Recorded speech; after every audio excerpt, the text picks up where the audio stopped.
Et maintenant, c'est l'invité explosif. Oh, c'est Nounouille qui fait la voix. C'est Nounouille la voix, je l'ai reconnu. Nounouille non. Non, c'était pas ma meilleure celle-ci. Moi, j'avais envie de changer le N en C et puis voilà, je me suis arrêtée là. Oui, arrête-toi. Alors, on va parler de toi. Ah, Notre invité explosif c'est est pas donc... drôle, hein. Notre invité est donc Benjamin Bollen. Alors avant de avant de parler de l'homme d'Orion, nous allons un petit peu parler de ton parcours pour que les auditeurs de Japan FM te connaissent un peu plus. Alors tu es né dans le Nord, au pays des ch'tis. Eh oui. Il en faut. Il en faut. Tu découvres la scène à l'âge de 11 ans, c'est bien Voilà, ça? c'est ça. Alors tu découvres la scène comment Et ça se passe? J'étais dans un conservatoire à côté de Lille. Tu peux nous dire la ville? Marc-en-Barœul. Évidemment. Si vous nous écoutez, Mais voilà. on vous embrasse. On a énormément d'auditeurs C'est vrai en province. Ah bah alors, je veux écoutez, dire, ils sont pas tous Marc-en-Barœul. Sincèrement, donc si à Non, sans Marc-en-Barœul vous êtes là, Barœul, et ben voilà, je vous embrasse.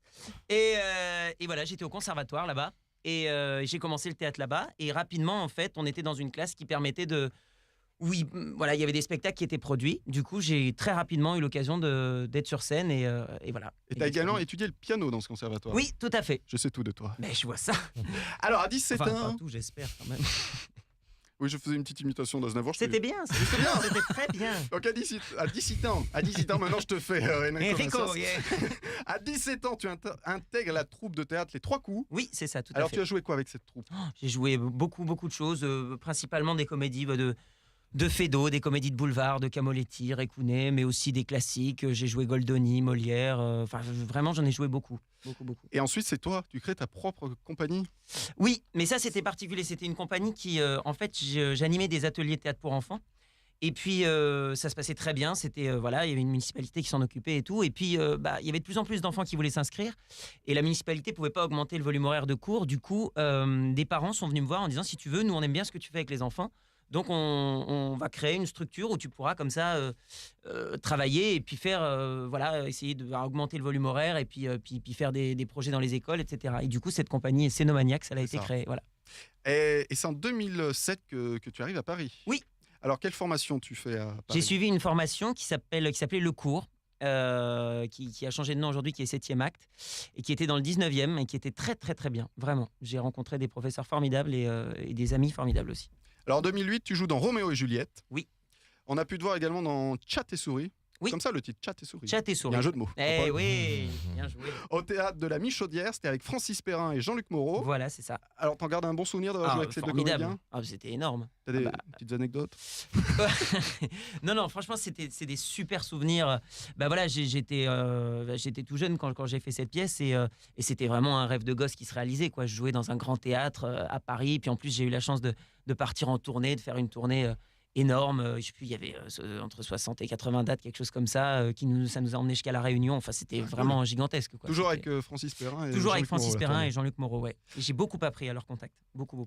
En 2011, tu te lances dans le doublage. Oui. Alors tu as eu la chance d'interpréter la voix de prêter ta voix à Tintin. Oui. Dans le Tintin de Steven Spielberg, sorti en 2011. Alors comment s'est passé le doublage? Très bien. C'était sous la direction de Jean-Philippe Puy-Martin. Et c'était vraiment super, quoi. Ça a été une expérience vraiment incroyable. Se retrouver à faire la voix d'un héros comme Tintin, dont on a lu les BD quand on est môme, enfin, j'en suis parvenu, quoi. Quand j'ai eu le message téléphonique en me disant, bon, bah voilà, c'est toi qui vas faire la voix. Parce qu'il y avait eu des essais, bien sûr. Alors justement, comment t'as été choisi? Eh ben, j'avais doublé dans un autre film, dans L'Aigle de la 9e Légion. J'avais doublé Jamie Bell. Et il y a eu des essais donc, qui ont été faits pour... Qui est Tintin, donc? Voilà, qui est Tintin, qui a été le comédien qui a interprété Tintin. Et du coup, j'ai été appelé pour passer les essais. Moi, je démarrais le doublage en plus à l'époque. Du coup, j'étais persuadé que je ne serais jamais pris là-dessus. Et complètement par hasard, enfin, voilà, j'ai passé les essais. Et ça a mis du temps d'ailleurs, hein, je crois bien... un mois après, on m'a rappelé, enfin, voilà, un message en me disant, bah voilà, c'est toi qui vas faire Tintin. Et alors là, champagne pour tout le monde. Ah bon? Alors, après. Parce que après. Alors, est-ce que Spielberg a eu son mot à dire? Sur le choix, sur la voix sur le choix. Parce que certains sont tatillons. Spielberg, Disney, par exemple. Je sais pas si Spielberg directement, mais en tout cas, je sais qu'il y avait une dame qui était dépêchée donc de la production de là-bas, qui a même supervisé aussi le doublage, donc elle était là pendant les enregistrements. Et alors, est-ce que Spielberg lui-même a écouté les voix françaises et a donné son aval? J'en sais rien. Sans doute, bien sûr. Et d'ailleurs, on t'embrasse, Steven, si tu nous regardes. Et ce serait bien que tu t'actives d'ailleurs pour Tintin 2 au passage.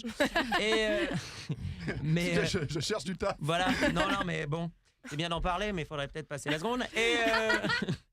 Et du coup, je ne sais plus du tout ce que je dis des disais. conneries, Tu Mais, disais qu'il avait sûrement. mais je sais pas, peut-être. Donc peut-être. tu n'as pas rencontré Spielberg. Je Spielberg l'ai rencontré à l'avant-première. Enfin, je l'ai vu à l'avant-première. Oui, il t'a payé à good job.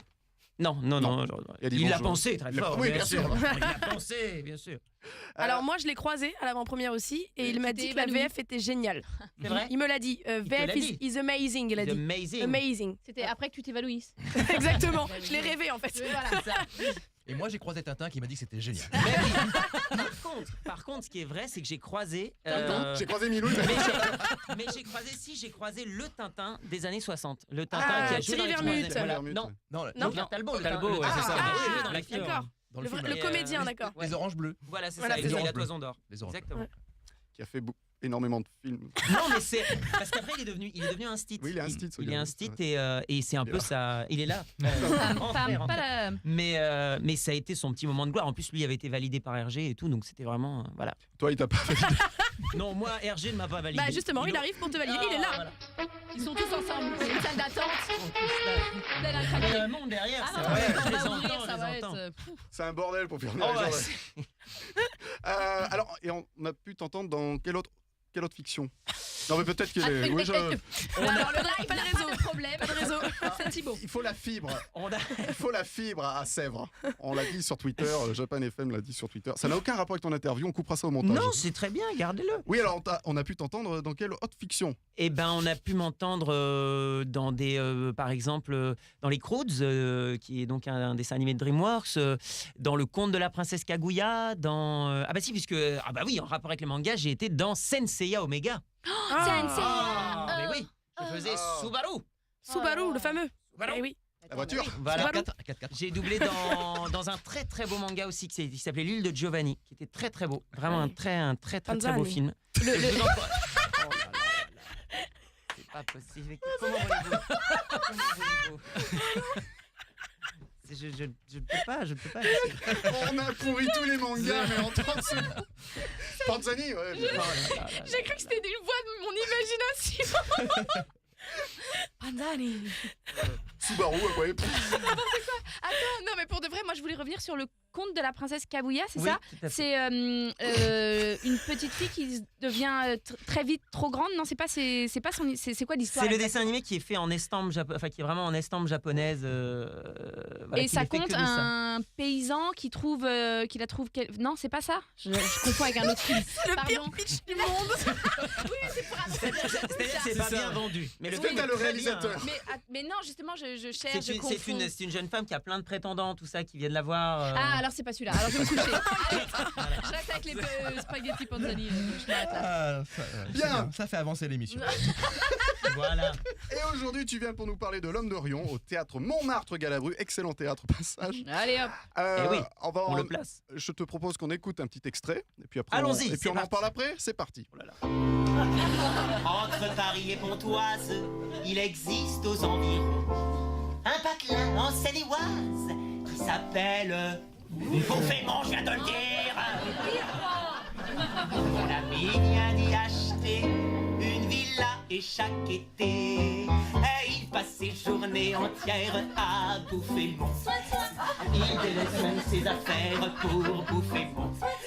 Il n'a pas, je vous le certifie, d'autre ambition. Son seul plaisir dans la vie, c'est Beaufémont. Du bout de mes pieds jusqu'aux cheveux, oui, je sais que tu me veux. Et tes prunelles malignes, ça veut dire entre mes lignes. Je sens rôder tes mauvais dessins, paraissant sur mes seins. Depuis longtemps, je remarque que tu bandes ton arc. Est-ce que je te demande si ta grand-mère fait du vélo? Si ta vie serait grande, si ton livrera un stylo? Si ta cousine Fernande pour coudre au rideau les anneaux, viens qu'on le lui défende, prends les aiguilles du phono. Est-ce que je te demande si lorsque t'achètes des pruneaux, t'exiges de la marchande qu'elle retire d'abord les noyaux? Si ton parrain aime les poireaux, si ton boucher joue du banjo, est-ce que je te demande si ta grand-mère fait du vélo? On peut applaudir aussi. Bravo. Alors, je te laisse faire le pitch. Pendant ce temps, je vais montrer déjà le fly. Où est ma caméra? Oh le mec Ah. quoi. Où est ma caméra? Alors, je te laisse faire le pitch. Vas-y, Et Benjamin. ben voilà, L'Homme de Rayon, c'est un spectacle qui est à la fois joué et chanté et qui est construit à partir de chansons, d'opérettes et de cabarets des années 1920. En gros, pour faire simple, ça ne parle que de cul, mais ça ne le dit jamais, parce que tout est dans le sous-entendu comme à l'époque. Donc c'est complètement déjanté, c'est complètement fou. On est deux sur scène. Je partage la scène avec Isa Fleur, qui est donc une comédienne, chanteuse, pianiste formidable. Et en gros, le pitch, voilà, ça se passe en 1956. C'est un jeune homme donc, qui est originaire de Rion, dans le Puy-de-Dôme, et qui rêve de devenir vedette de music-hall. Seulement, le problème, c'est qu'en 1956, à Rion, pour devenir vedette de music-hall, les débouchés sont minces. Donc, il décide de monter à Paris contre l'avis de ses parents. Et donc déjà, le trajet va être l'occasion de péripéties diverses et variées. Et arrivé à Paris, il n'a évidemment pas un sou. Il est persuadé que tout le monde l'attend et bien sûr personne ne l'attend. Et il va donc devoir exercer des métiers plus ou moins catholiques, plus ou moins l'hiver également. Et voilà. Alors va-t-il arriver à ses fins? Eh bien, pour le savoir, Il faut venez le voir L'Homme de Rion Ouais. les dimanches à 17h au Beau Montmartre teasing. Galabru. Tu le Voilà. vends C'est beaucoup mis- mieux que moi. Hein. Oui. C'est mis en scène par François Lys. Exactement. Alors, comment vous vous êtes rencontrés avec François? Avec François Lys, c'est parce que. Est-ce que François a un surnom? Dans la vallée, il l'a rencontré. Non. François, en fait, je l'ai rencontré parce que c'est lui qui est aussi directeur artistique de la compagnie Ornithorynque, qui héberge le spectacle. Et j'ai travaillé avec lui, notamment parce que dans cette compagnie, il y a cette compagnie produit des spectacles qui partent en tournée dans les lycées un peu partout en France, qui sont des adaptations de classiques, qui sont très très bien faites d'ailleurs. Voilà, et j'ai eu l'occasion, moi, de reprendre un rôle dans une des adaptations, c'était Don Juan de Molière. Et donc, tout le principe dans ces adaptations, c'est que le quatrième mur, en fait, il n'y en a pas, comme au théâtre, donc c'est en totale interaction avec le public. Et on était 2 hommes pour jouer tous les rôles. Ah oui. Donc, c'est extrêmement physique, on joue vraiment avec le public. Et voilà, et je l'ai rencontré à cette occasion. Et puis, ça a été une vraie rencontre artistique. On s'est beaucoup, beaucoup entendu. Par la suite, par le biais de cette compagnie, j'avais monté un spectacle qui s'appelait Fureur, où j'étais donc seul en scène, là, et qui a été mis en scène par Stéphanie Wurtz, qui est de la compagnie aussi. Et ensuite, j'ai eu l'envie donc de cet Homme de Rion, et là, c'est lui qui l'a mis en scène. Donc, tu l'as dit, tu es avec Isa Fleur sur scène. Voilà, Pareil, c'est la ça. rencontre, comment ça s'est fait la rencontre avec Isa? Alors, la rencontre avec Isa Fleur, j'avais écrit donc le spectacle de L'Homme de Rion, en fait. J'avais sélectionné les chansons, mais donc tout ce qui est texte entre les chansons, c'est donc moi qui l'ai écrit. Et du coup, je cherchais, j'avais envie de monter ce spectacle, mais j'avais pas de connaissances dans le théâtre musical. Et du coup, j'ai eu la chance de rencontrer Hervé de Volder, qui est un monsieur qui est très connu dans ce milieu-là, qui a notamment monté Les Fiancés de Loche, qui a eu beaucoup de succès au Palais Royal, puis ensuite à la Michaudière, pendant les fêtes. Et voilà, je l'ai rencontré par ce biais-là. Et puis, je lui ai parlé du spectacle, je lui ai fait lire. Il m'a dit, écoute, vas-y, fonce, fais-le, ça peut vraiment marcher. Et je lui ai dit, mais je cherche une musicienne, quelqu'un pour m'accompagner. Et il m'a dit, pour ce spectacle-là, tu réfléchis pas, tu vas voir Isa Fleur. Bon, ok, je suis allé la voir en spectacle. Elle jouait à l'Essaillon, à Paris. Je suis allé la voir. Elle m'a dit, écoute, prenons un verre. On a pris un verre pendant 1h15. Et en 1h15 de temps, on va dire qu'elle m'a parlé pendant 1 heure. Elle ne m'a parlé pendant 1 heure que de cul. Donc, à la fin, je me suis dit, je pense que c'est la bonne personne. Et elle est extrêmement talentueuse. Elle est, c'est une pianiste vraiment remarquable, une chanteuse hors pair, qui est très très drôle. Et ça a été une vraie rencontre parce que dès les premières répétitions, il y a eu une alchimie. Elle proposait des choses, répondait, vice versa. Et donc, c'est une très très très belle rencontre, et professionnelle et amicale. Alors, tu l'as dit, c'est un spectacle musical. Comment t'as sélectionné les chansons? Alors ça, pour le coup, je vous raconte un peu ma vie, hein, mais Ah, mais ça, ça pour brûle. On l'a vu. Hein. Et en fait, j'ai eu l'occasion de rencontrer pour des histoires de placement de voix, parce que je jouais dans plusieurs spectacles à un moment et je me cassais très vite la voix. Et un ami m'a dit, c'est parce que tu places pas bien ta voix. Moi, je peux te conseiller une dame qui est formidable et qui, moi, m'a vraiment donné des cours de chant et qui m'a sauvé un peu la voix. Et cette dame s'appelle Raymonde Viret. Elle n'écoute peut-être pas Japan FM, mais on l'embrasse quand même. Elle a donc je suis allé la voir. Il faut savoir qu'elle a 93 ans. C'est une chanteuse qui a été chanteuse lyrique à l'opéra. Enfin voilà. Et donc c'est une vraie personnalité. Tout le monde devrait aller la voir parce que vraiment elle est vraiment incroyable. Et elle m'a fait travailler le placement de voix. Ça a été vraiment une vraie belle rencontre parce qu'elle m'a vraiment aidé et sauvé la voix pour le coup. Et par la suite, je jouais un spectacle à l'époque qu'elle est venue voir. Si elle n'avait pas aimé, parce qu'en plus, alors non seulement, c'est vrai qu'il faut quand même le préciser, elle donne des cours tous les jours, on va dire de 10h du matin à peu près 8h le soir. Et en plus, après, elle va voir ses élèves au théâtre. Elle a 93 ans, du lundi au samedi. Hein, donc voilà. Et elle est venue voir donc un spectacle que je jouais à ce moment-là. Je savais que si elle n'avait pas aimé, elle me l'aurait dit. Il se trouve qu'elle a aimé. Et après, au cours suivant, elle m'a dit, écoute, maintenant, j'aimerais qu'en plus du travail sur le placement, on travaille aussi que tu chantes. Je voudrais vraiment qu'on aborde la partie chant. Et elle m'a dit, qu'est-ce que tu voudrais chanter? Je lui ai dit, je sais pas, vous savez, la variété, c'est pas trop mon truc, je préfère un truc où je peux un peu jouer la comédie quoi, avec. Et elle m'a dit, tu vas voir l'opérette légère des années 30. Moi, j'ai dit, écoutez, oui, d'accord, ok. Et j'ai découvert ce répertoire-là qu'il y a dans L'Homme de Rion. Et c'est un répertoire juste incroyable. C'est vraiment... il faudrait vraiment pas que ce répertoire tombe dans l'oubli parce que ce sont des chansons qui sont extraordinairement bien écrites, tant dans la musique parce que les mélodies se retiennent et on voit à la sortie du théâtre des gens chanter les chansons parce que ça rentre dans la tête. Les paroles sont incroyables, elles racontent des vraies histoires. Et par exemple, on peut dire, parce que voilà, là, le spectacle, on l'a créé l'année dernière et donc on le reprend, là c'est une reprise et la deuxième avait lieu dimanche. Et dans le public, on avait notamment une dame de 97 ans, ce qui est quand même énorme, et en même temps des enfants de 10 ans et en même temps des ados de 15-16 ans, des adultes un peu plus vieux, et tout le monde riait en même temps aux mêmes choses, enfin à ces chansons-là. Et c'est incroyable que ces chansons puissent réunir autant de public. Et je trouve que j'avais vraiment envie de défendre ce répertoire-là qui est incroyable. Et chaque dimanche, les chansons sont différentes. Est-ce que tu t'en intègres, t'en enlèves? Non, on est resté sur la même structure parce qu'on a vraiment construit une histoire à partir de ces chansons. D'accord. C'est-à-dire qu'on a pris les chansons et on les a mis de telle manière qu'elles racontent l'histoire de cet homme de Rion. Et t'as des regrets, certaines t'aurais voulu mettre et puis... Ça a été très difficile de les sélectionner au départ parce qu'il y en a tellement qui sont incroyables que voilà, ça a été un vrai crève-cœur au départ. Mais bon, on en a sélectionné et on est bien content de celle-là. Eh bien, allez applaudir Benjamin Bollen et Isa Fleur dans L'Homme de Rion au théâtre Montmartre-Galabru.